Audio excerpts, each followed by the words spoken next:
Okay, we're going to look at 10, 19, 20, and 24 right now. So first off, to start with, probably the easiest way to do it would be this. Find f of 3 and g of 3. Well, f of 3 will simply be 3, and everywhere the x is, I'm just going to make parentheses, and guess what I'm going to put in the parentheses? I'm going to put a 3, and go about and do the work. I would do order of operations first. 3 squared is 9.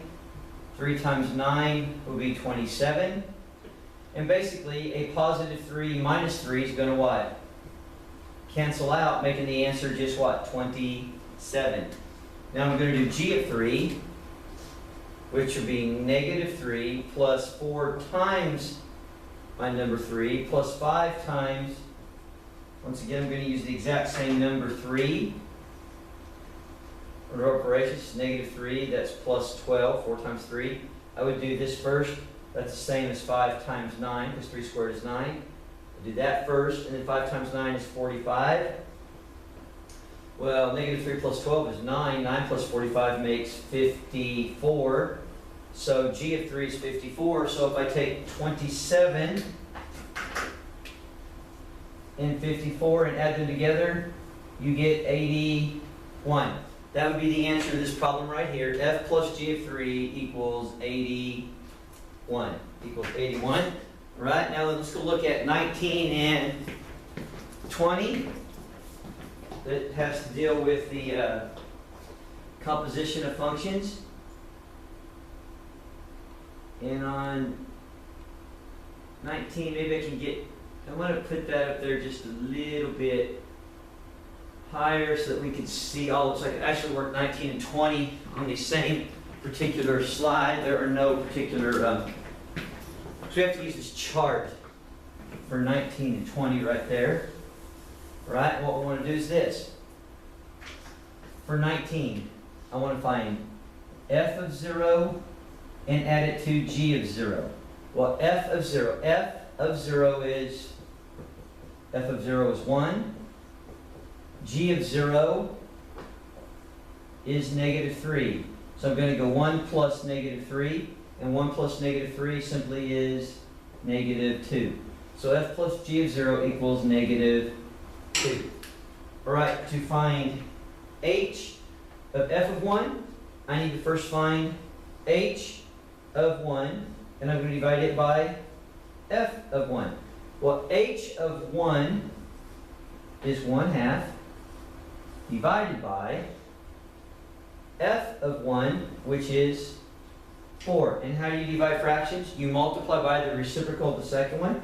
So it's 1/2, this one stays the same, times, and the reciprocal of 4 would be 1 over 4, which 1/4 times that makes 1/8. So the answer to number 20 is 1/8.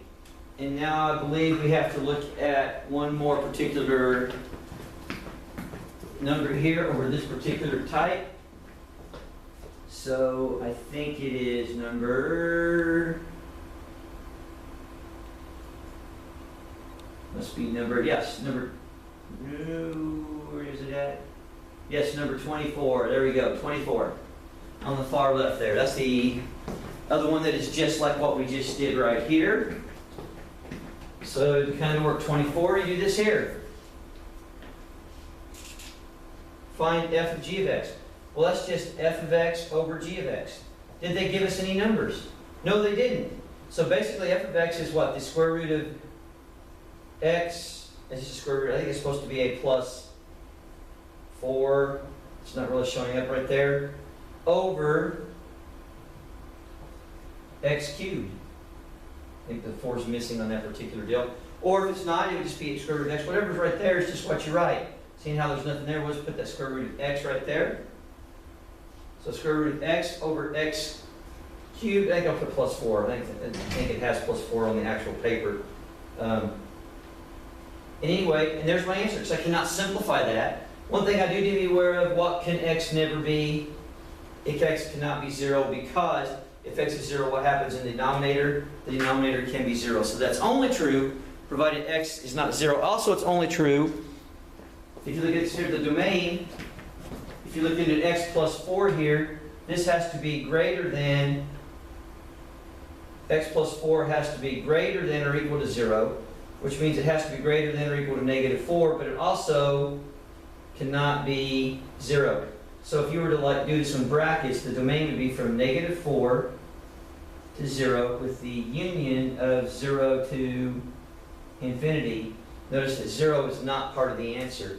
I don't think I put anything about the domain on this particular problem. I just want you to be aware of the fact, how do you divide those? And you would just set it up for that. That's composition of functions.